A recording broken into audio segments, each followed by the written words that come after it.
Hola, muy buenos días, estudiantes. Hoy vamos a continuar con nuestra práctica de química inorgánica. En este día vamos a elaborar la práctica correspondiente a las sales de cobre del grupo 1B.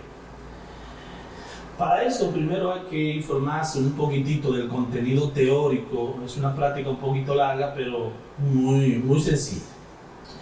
El cobre, como ustedes sabrán, es un elemento que pertenece al grupo B de la tabla periódica.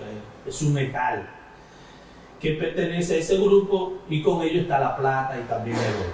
Pero en este caso solamente vamos a tomar el cobre. El cobre tiene estado de oxidación +1 y +2 y por lo tanto va a formar dos tipos de sal. La sal de cobre 1, llamada cuprosas, y la sal de cobre 2, llamada cúpricas. Eso es lo que se va a obtener en la parte procedimental y con ello vamos a hacer unos cálculos estequiométricos. Pero antes de eso vamos a informar un poquitito del contenido teórico. Fíjense, el cobre no se obtiene a través del suelo como cobre, sino que viene en sus sales realmente. Generalmente la pirita, que es el sulfato de hierro y cobre, o la pirita, que es el sulfuro de cobre, y también puede estar en óxido de cobre. No viene como cobre, sino que hay un proceso de purificación de eso. Los métodos de extracción de este material son dos. Se hace por pirometalurgia, que es la extracción de ese metal vía seca, sin utilizar ningún tipo de agua, y la hidrometalurgia, que es la extracción de ese metal, pero utilizando agua, que es lo que utilizan en las menas, ¿no? Fíjense, el cobre tiene muchas aplicaciones. Y una de las aplicaciones fundamentales del cobre es que lo utilizan como material de acuñar. También lo utilizan como conductor eléctrico, también lo utilizan como un catalizador. ¿Por qué? Bueno, por sus propiedades químicas que tiene. El cobre es dúctil, es muy maleable y resiste una temperatura aproximadamente de los 1080 grados Celsius. O sea que para poder calentarlo mucho o fundirse, necesita una alta temperatura. De ahí que lo utilizan en muchas industrias y en muchas empresas, ¿no? El oro y la plata ya son elementos un poquito más nativos que sí se pueden encontrar como tal en menos. Pero el objetivo de esta práctica es fundamentalmente la del cobre. ¿Cómo vamos a obtener el cobre? Hay un procedimiento para eso a nivel de laboratorio que lo vamos a explicar más adelante. Estas sales de cobre exhiben ciertas propiedades. Las fundamentales son, por ejemplo, si es del cobre 1, el cobre 1 son insolubles, inestables también e incoloras, ¿de acuerdo? Y la del cobre 2 entonces tiene más estabilidad, dado que tiene mayor cantidad de electrones en su última capa. Una parte importante sobre estos elementos del grupo B, que son elementos de transición, no son estables con 8 electrones en su última capa de valencia como los del grupo A. Los elementos del grupo B se le llaman elementos de transición. El nombre de transición proviene precisamente de que en sus orbitales tienen mucho espacio disponible para poder aceptar grandes cantidades de electrones y su estabilidad se enfoca a los 18 electrones en su última capa. Hay excepciones de elementos como es el tántalo, que con 16 electrones se hace estable, y otro con 14 electrones. Pero básicamente los elementos del grupo B son estables con 18 electrones de valencia. Ya eso lo veremos en una clase más adelante que se llama química organometálica, cómo vamos a calcular la cantidad de electrones de valencia para los elementos del grupo B. Acá tenemos un ejercicio de estequiometría como el que vimos en la práctica del hidrógeno. No es diferente, los cálculos se hacen igual.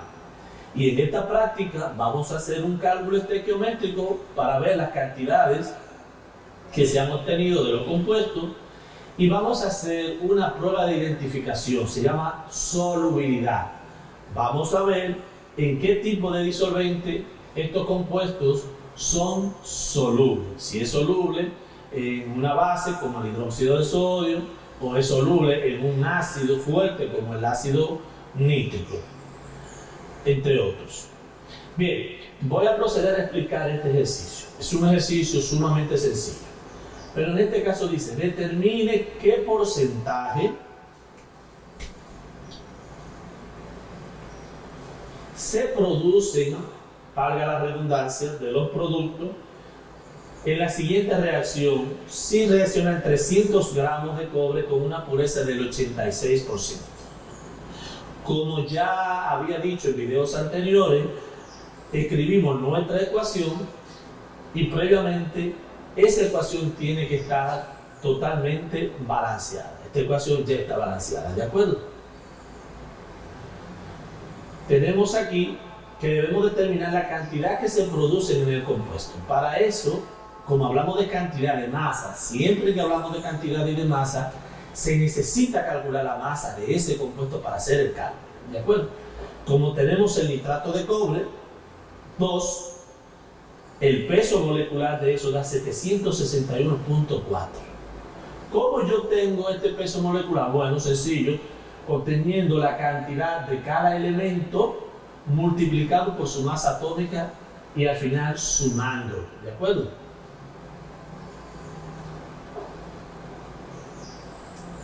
...187.54 gramos de nitrato de cobre, ¿de acuerdo?, entre la masa del cobre por la cantidad dada en el ejercicio. Y obviamente le agregamos acá el factor de pureza, que es lo mismo que usted lo multiplicara por 0.86. Si usted multiplica este por 0.86, le va a dar lo mismo. Hago mi división, hago mi multiplicación y este es el resultado que se obtiene, ¿de acuerdo? 761.4 gramos de nitrato de cobre. Ese nitrato de cobre lo vamos a obtener experimentalmente un poquito más adelante. Bien. Tenemos aquí el dióxido de nitrógeno, que es el gas que se produce para obtener el nitrato de cobre. Ese nitrato de cobre, ¿cómo lo vamos a obtener? En la práctica simplemente vamos a obtener un LME con un poquito de cobre metálico sólido, le vamos a agregar un poquito de ácido nítrico y se va a desprender el NO2, que es de color amarillo, muy tóxico.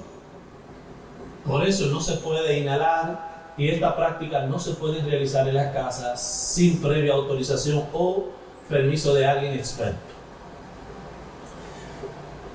Tenemos la masa del dióxido de nitrógeno. Vamos a hacer la conversión. Y es el mismo procedimiento. Entonces, esos 2 moles son los 2 moles que tiene el dióxido de nitrógeno, porque recuerde que la masa es para un solo mol. Si tengo 2 moles, pues entonces debo de hacer la conversión con la cantidad de estequiométrica correspondiente.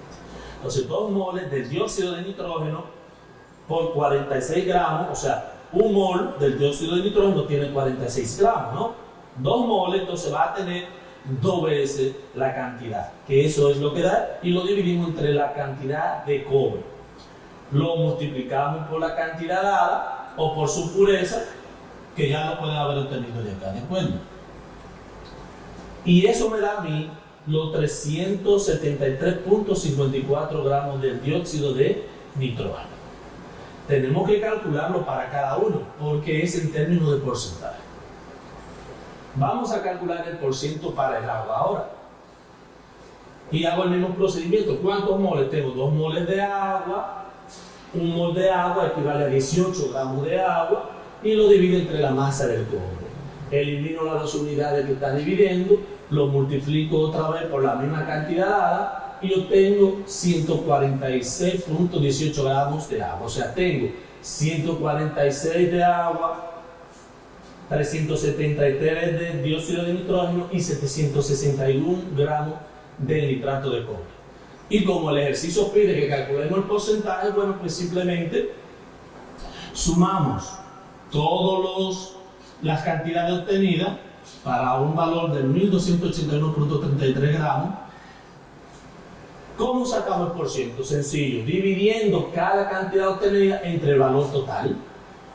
Por ejemplo, para el para el nitrato de cobre, dividimos la masa de cobre entre la masa total por 100.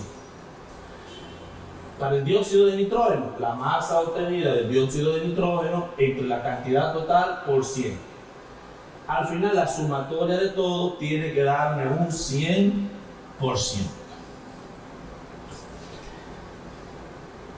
Todo esto que está acá también equivale a un 100%, porque cuando el cobre reacciona con el ácido nítrico, lo hace 100%. Por tanto, según el principio de acción y de masa, todo lo que se produce también tiene que ser igual a un 100%. Y eso se tiene que cumplir siempre en todo cálculo estequiométrico, sin importar el tipo de reacción que sea. Todo se debe de cumplir, que la cantidad que reacciona tiene que ser igual a la cantidad que se forma. Ahora pasamos a la parte práctica.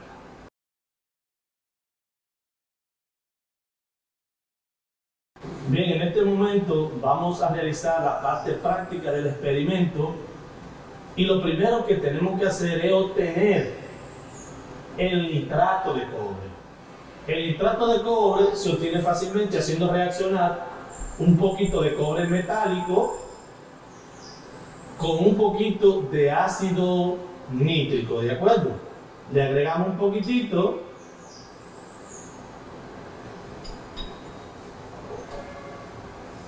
¿Lo ven ahí?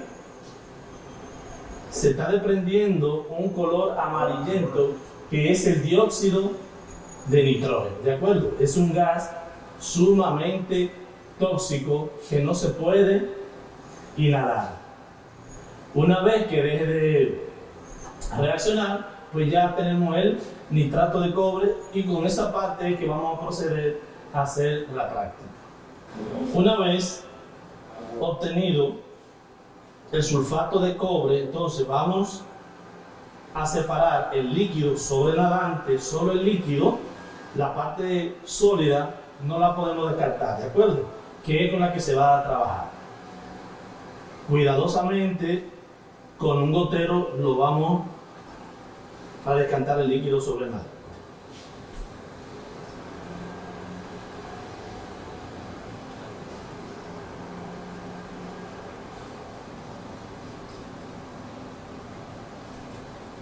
Bien, ya obtenemos el compuesto. Ahora vamos a transformar este sulfato de cobre y vamos a obtener el cobre metálico. Para eso vamos a disolverlo en 10 mililitros de ácido sulfúrico.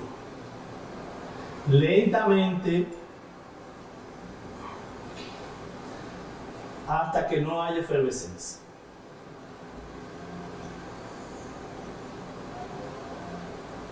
Mientras haya efervescencia, significa que todavía está reaccionando.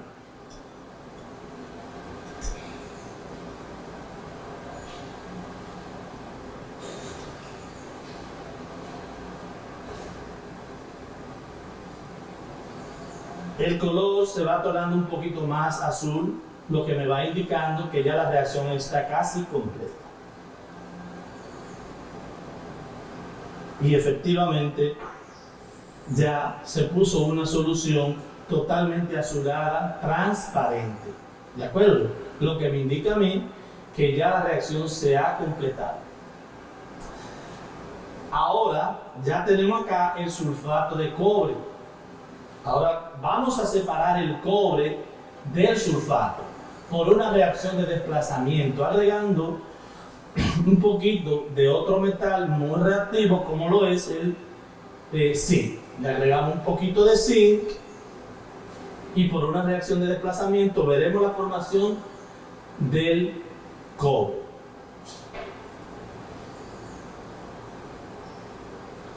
Pero primero vamos a dividirlo en 3 tubos de ensayo. Le dejamos primero una pizquita acá.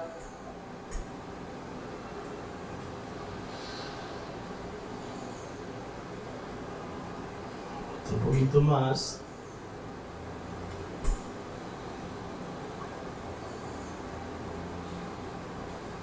Y otro poquito más. Muy bien. Listo. Ahora tomamos un tubito de ensayo y le agregamos un poquito de zinc. ¿Sí? Está reaccionando, se torna un poquito oscuro por el desplazamiento, ¿no? Más abajo se verá que se va a formar un color rojizo, que es el desplazamiento del cobre, que precisamente el cobre tiene un color rojizo.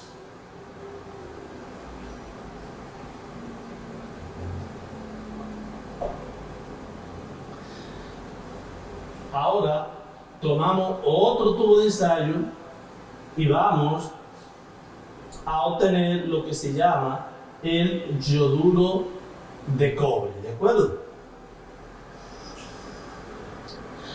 Tomamos el tubito de ensayo y le vamos a agregar 2 mililitros de una solución de yoduro de potasio.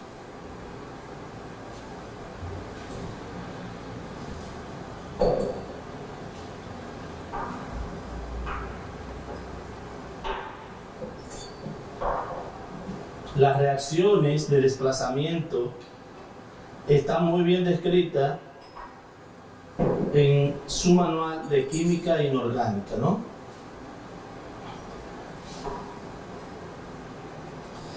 Vamos a agregarle 2 mililitros de yoduro de potasio. ¿Ven?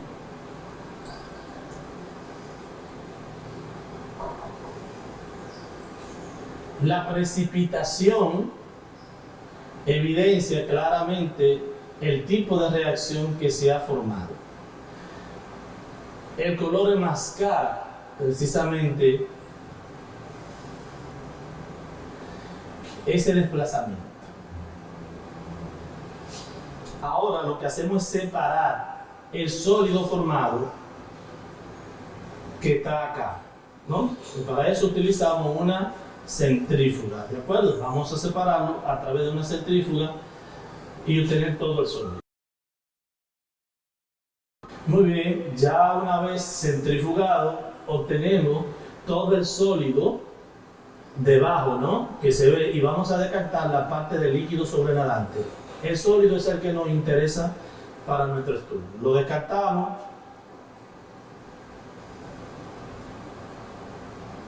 Obtenemos todo el sólido, lo lavamos un poquito con agua destilada, obviamente,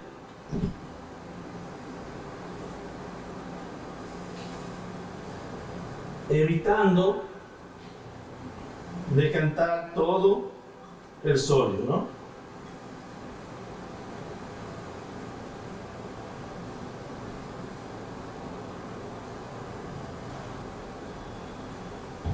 Muy bien, tenemos todo el sólido acá.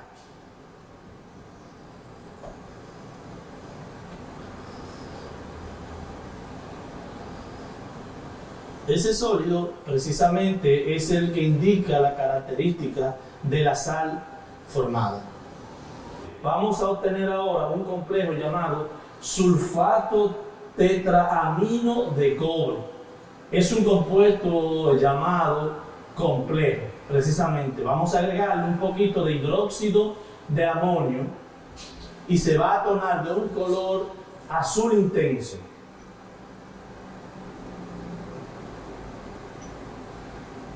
Obsérvalo ahí. Lo agitamos un poquito.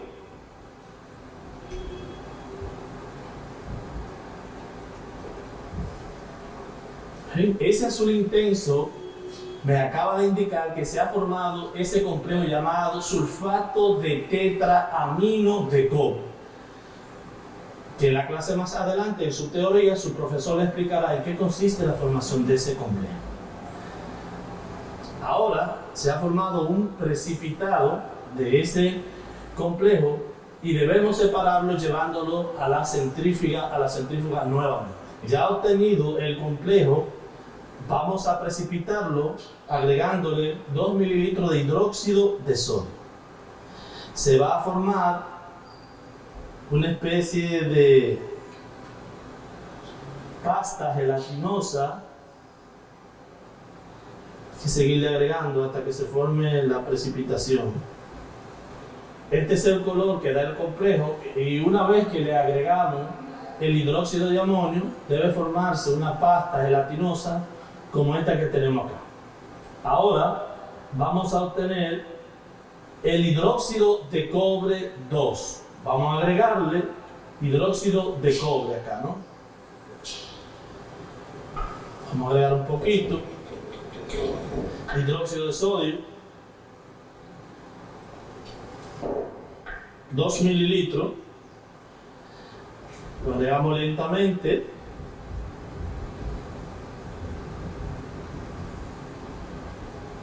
Se está disolviendo lentamente y se está tornando un poquito un azul un poquito más intenso.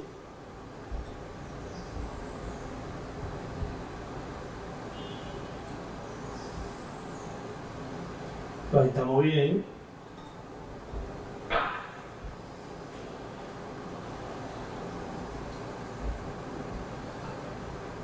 Tenemos que agregarle un poquito más porque hay mucho precipitado para poderlo separar en la centrífuga.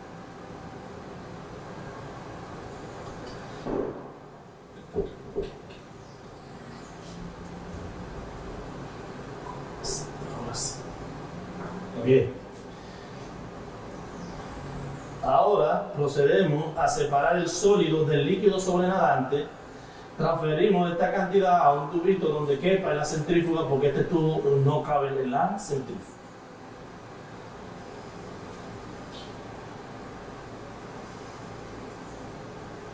Vamos a utilizar 2 tubos, vamos a separar 2 cantidades y luego las reunimos.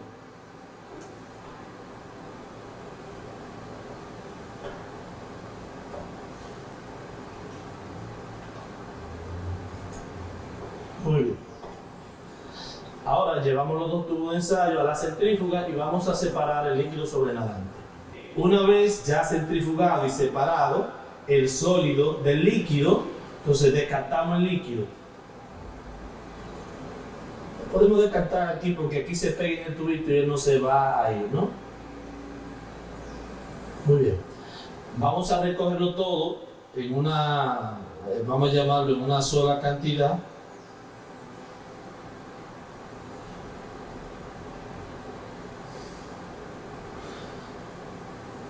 Para hacer la prueba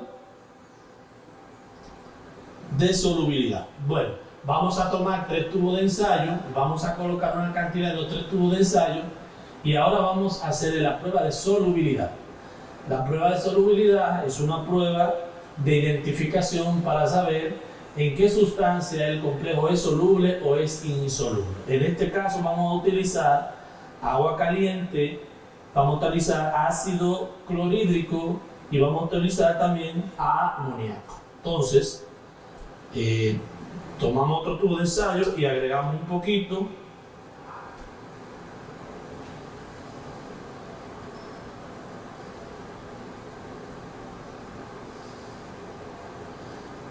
Vamos a tomar otro poco acá y agregarlo.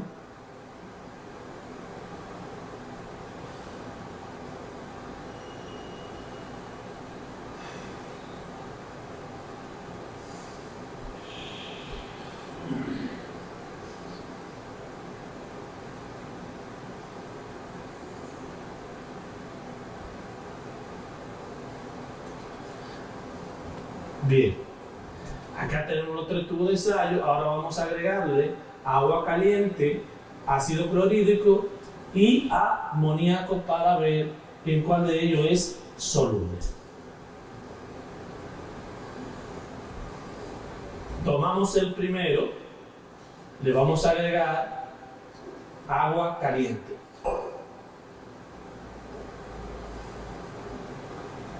Y observamos.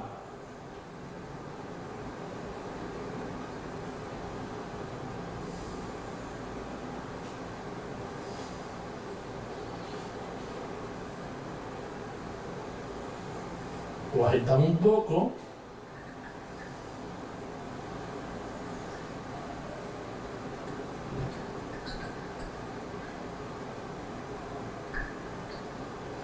Le damos un poquito más, ya que había mucho sólido.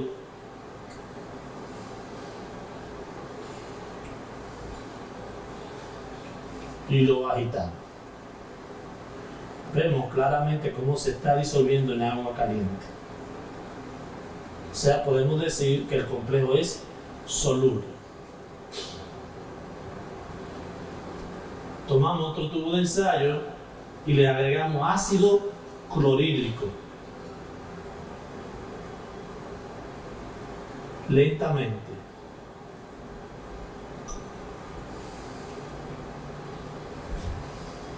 Agitamos y vemos claramente cómo no se ha disuelto. Por tanto, el complejo es insoluble en ácido clorhídrico. Y al tercer tubo de ensayo le agregamos amoníaco. Lentamente.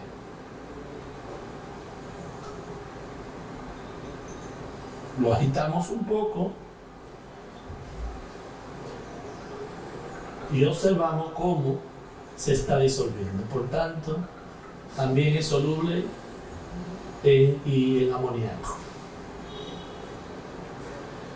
Recordamos que la solubilidad de la sustancia va a depender del tipo de disolvente y de la polaridad del disolvente y del compuesto. Atendiendo a la ley de la solubilidad, recuerde que compuestos orgánicos se disuelven en disolventes orgánicos y que compuestos inorgánicos se disuelven en disolventes inorgánicos, o sea, de la misma familia, de la misma polaridad. En su página 99 y 98 de su manual están los cálculos y los reportes que ustedes deberán realizar y enviar a su maestro. Hasta la próxima. Acá está el complejo formado, las pruebas de solubilidad y la formación de los otros compuestos realizados en la práctica. Se puede evidenciar claramente que todo ha funcionado perfectamente. Como podemos notar, claramente al hidróxido de cobre obtenido le agregamos un poquito de amoníaco, el cual vuelve y retorna el complejo de color azul intenso. Podemos evidenciar que con el agua es insoluble y que con el ácido clorhídrico es soluble. Eso ha sido todo.